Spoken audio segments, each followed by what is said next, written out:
স্বামীর অনুমতি ছাড়া ঘর থেকে বের হওয়া যাবে কি?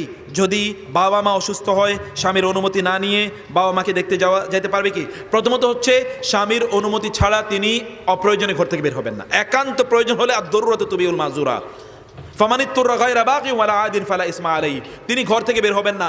হাদিস এসেছে, সহিহ হাদিস, রাসূলুল্লাহ সাল্লাল্লাহু আলাইহি ওয়াসাল্লাম বলেছেন, কোন নারী যদি ঘর থেকে বের হয় তখন ইস্তাশরাফাহা শয়তান, শয়তান খালি উকি দিতে থাকে, উকি দিতে থাকে তার দিকে। শয়তান তার দিকে কি করতে থাকে?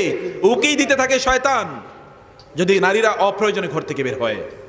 অতএব অপ্রয়োজনে বের হতে পারবে না। আর কোন নারী যদি পারফিউম ব্যবহার করে ঘর থেকে বের হয়, তাইলে ওই নারী আল্লাহর কাছে জেনাকারিনী হিসাবে পরিগণিত হবে। বুঝতে পেরেছেন? এই আপনারা আপনাদের নারীদের কথা খেয়াল রাখবেন।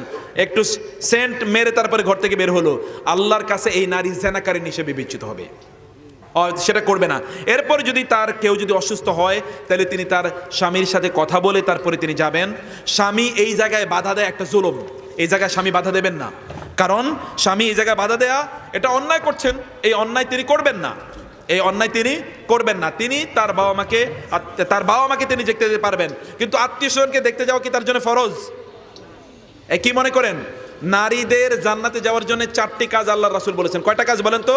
4টি কাজ। 5 ওয়াক্ত সালাত আদায় করা, রোজা রাখা, স্বামীর আনুগত্য করা, এবং কি করা? লজ্জাস্থান হেফাজত করা। এই 4টি কাজ যদি করতে পারেন, তাহলে তাকে বলা হবে জান্নাতে যেই দিক দিয়ে মনে সেই দিক দিয়ে ঢুকো। তাহলে তার আর কি লাগে? তিনি এত দৌড়ঝাঁপ করতেছেন কি জাহান্নামে যাওয়ার জন্য নাকি? তাহলে তিনি কেন এত দৌড়ঝাঁপ করবেন?